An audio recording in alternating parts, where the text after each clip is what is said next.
गांव में 1 या 2 हैंडपंप हो जाते थे तो उस विधायक का, उस सांसद का बैंड बाजे के साथ उस गांव में स्वागत होता। तो सिर्फ नेता लोकप्रिय नहीं होता, ध्यान रखना, अधिकारी भी लोकप्रिय होते हैं। बने हैं, बढ़ रही है, क्योंकि लोगों को मालूम है कि रीवा में बहुत पोटेंशियल है। लेकिन जो नई पीढ़ी है उसने तो जब पैदा हुआ तब से हरा हरा देख रहे हैं।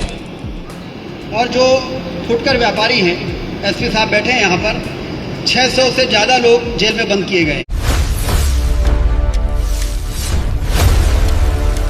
चुपचाप सूचना दें, उनको नशा मुक्ति केंद्रों में पहुंचाने की व्यवस्था प्रशासन करेगा। 6 महीने में नशा मुक्ति केंद्र में नशा छूट जाता है। और जो फुटकर व्यापारी हैं, एसपी साहब बैठे हैं यहाँ पर, 600 से ज़्यादा लोग जेल में बंद किए गए एनडीपीएस एक्ट में। ये कौन लोग हैं? जो कोरेक्स के फुटकर ठेलों में, चाय के ठेलों में कोरेक्स बेचते थे। और वो लोग हैं जो प्रयागराज और मिर्ज़ापुर से, बॉर्डर से कोरेक्स बेचते थे, थोक व्यापारी। इन सबको घेर के पुलिस ने 600 लोगों को जेल के अंदर बंद किया है। उनकी 6-6 महीने, 1-1 साल जमानत नहीं होगी। और नशा मुक्ति केंद्रों में लोगों को तरह के चक्कर लगाने पड़ते हैं। मुख्यमंत्री जी की मंशा ये है कि वो जब शुक्रवार को शिविर लगेगा और ये चलेगा जनवरी, प्रदेश में 70,000 करोड़ रुपया, पूरे देश में 10 लाख करोड़ रुपया, बड़े बड़े फिल्टर प्लांट बन रहे हैं, टंकियां बन रही हैं गांव-गांव में, और पाइपलाइन बिछा के आपके घर में फिल्टर्ड पानी, जिससे कि पूरी तरह से बीमारी पर के जड़ पे प्रहार कर जाते थे। मुझे याद है जब 2003 में मैं विधायक बना था और किसी गांव में जाता था तो उस समय मैं दृश्य देखता था कि यदि किसी गांव में 1 या 2 हैंडपंप हो जाते थे तो उस विधायक का, उस सांसद का बैंड बाजे के साथ उस गांव में स्वागत होता। लेकिन आज घर घर में पाइपलाइनें बिछाई जा रही है कि समस्याओं का समाधान हो गया। सीएम हेल्पलाइन में दिए गए मामले सही समय पर निपट गए। और यदि राजस्व के मामले, चाहे वो सीमांकन हो, चाहे वो बटांकन हो, चाहे वो बंटवारा हो, ये झगड़े की फसाद है। इसे थानों, यदि सही समय पर हो गया तो एफआईआर की संख्या घट जाएगी थानों में। लेकिन ये काम कठिन था, लेकिन इस काम को करने का संकल्प लिया गया है। और इसीलिए अभी मुझे कलेक्टर साहब बता रहे थे कि ज़्यादातर मामले जो राजस्व के थे उसको यहीं पर निराकरण करने का काम किया गया है। और यही सुशासन का स्वरूप है। आखिर ये सरकार और प्रशासन होता किस लिए? ये जनता की समस्याओं का सही समय पर समाधान हो जाए, इसके लिए इतना बड़ा अमला काम कर रहा है। और इसलिए नीचे के जो फील्ड के हमारे अधिकारी हैं, कर्मचारी हैं, उनको यदि वो सही समय पर निराकरण करते जाएं चीज़ों का निर्लिप्त भाव से, बिना किसी अपेक्षा के, तो सिर्फ नेता लोकप्रिय नहीं होता, ध्यान रखना, अधिकारी भी लोकप्रिय होते हैं। कर्मचारियों को भी लोकप्रिय होते हुए हम लोगों ने देखा है, क्योंकि लोग की आंखें बड़ी पैनी हैं।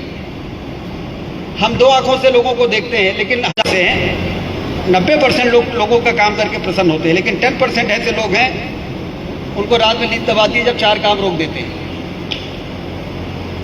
तो उन लोगों को विशेष तौर से काम करने के लिए आए हुए।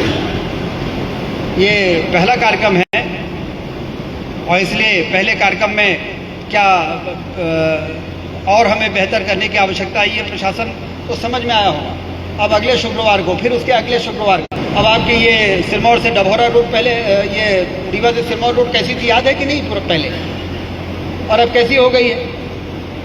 अब सिरमौर से लेकर डभौरा तक ऐसी बनने वाली है। 250 करोड़ रुपए मंजूर हुए। छोर पर खड़े में सुबह तो 400 लोग आ जाते हैं, रात को जब 11 बजे पहुँचते तब भी लोग रहते हैं। तो एक बार मैंने मुख्यमंत्री जी से कहा था पहले, ये पब्लिक डिलीवरी जो लोक सेवा गारंटी प्रदाय योजना, ये जब चली तो उसमें काफ़ी और लोग चिंता से जाएं, लेकिन मुस्कुराते हुए लौटे। और जो काम नहीं हो सकता है उसका समाधान कारक जवाब भी जब मिल जाता है कि भाई ये काम में तो थोड़ा समय लगेगा, जैसे आज कुछ आवेदन है सड़कों का बजट में प्रावधान होगा तो काम हो जाएगा, टेंडर होगा, बजट में प्रावधान नहीं होगा तो बजट के लिए प्रस्तुत किया जाएगा। और इस क्षेत्र के विधायक देवराज सिंह जी आज बाहर हैं, लेकिन वो भी लगातार मैं देखता हूँ विधानसभा में लगातार ये रोड मंजूर हो जाए, वो रोड मंजूर हो जाए। उसी का ये परिणाम है कि 250 करोड़ मंजूर करा दिया सिरमौर से डभौरा, क्यूटी से वहाँ की रोड मंजूर हो गई। अब 15-15 ट्रेनें रीवा रेलवे स्टेशन से चल रही हैं। जब वो सांसद बने थे तो 2 ट्रेनें चलती थी, आज 15 ट्रेनें चल रही। रीवा से हवाई सेवा शुरू हो रही है। अब दो दिन बाद 9 तारीख को भोपाल और कोलकाता के लिए भी हवाई सेवा शुरू हो रही है। इतने कम समय में हिंदुस्तान के अंदर जो नए एयरपोर्ट बने हैं बढ़ रही है, क्योंकि लोगों को मालूम है कि रीवा में बहुत पोटेंशियल है। और इसलिए एयरलाइंस वाले सिर्फ हाथ जोड़ने से नहीं आते, सर्वे करके देखते हैं कि वहाँ पर कितना दम है। और जब उनको लगता है कि यहाँ पर संभावनाएं हैं, क्योंकि सीमेंट यहाँ बनती है, बिजली यहाँ बनती है, वाइल्ड लाइफ यहाँ पर है, पर्यटन है, बार बार जाके और उस प्रकार से आज ये रीवा जो है एक विश्व के पटल पर एक विकास के नए पायदान पर पहुँच रहा है। आने वाले समय में नए बच्चों का भविष्य बहुत बेहतर है। जब 2047 में भारत विकसित भारत बनेगा तो इसका सबसे ज़्यादा फायदा युवा पीढ़ी को मिलेगा। और इसलिए ज़रूरी है कि युवा पीढ़ी नशे से दूर रहे, बुराइयों से दूर रहे, क्योंकि उनका भविष्य बेहतर है। ये वो पीढ़ी नहीं है जो बुनियादी सुविधाओं के लिए परेशान है। इसमें से बहुत सारे लोग हैं, मुझे ध्यान है, मैंने अभी उदाहरण बताया, एक हैंड पंप हो जाता था, एक ट्रांसफार्मर लग जाता था तो बैंड बाजे बजते थे गांव में। लेकिन जो नई पीढ़ी है उसने तो जब पैदा हुआ तब से हरा हरा देख रहे हैं। लेकिन उनके लिए रोजगार, उनके लिए शिक्षा, स्वास्थ्य बेहतर हो, इसके लिए सरकार काम कर रही है। तो इसलिए कल रीवा में 10 करोड़ लोगों को नशा से मुक्त करने के अभियान का शुभारंभ हुआ। ब्रह्म कुमारी जो एक सामाजिक संस्था है उसके माध्यम से मैं आपसे, इनको एसडीएम है का अपना संतान के सुख से वंचित है। अब बहने संपर्क करी विंध्य क्षेत्र के विख्यात पहिल टेस्ट ट्यूब बेबी सेंटर से। महिला से संबंधित कोनो गंभीर समस्या के खातिर संपर्क करी प्रतिदिन पुराना तीर्थ मेमोरियल अस्पताल कुटेही रीवा।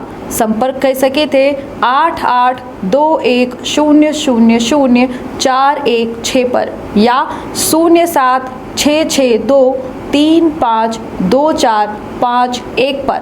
डॉक्टर बीना मिश्रा, स्त्री रोग एवं बांझपन विशेषज्ञ से प्रथम IVF क्लिनिक, IVF मौच तकनीकी, लेजर हैचिंग के उपयोग,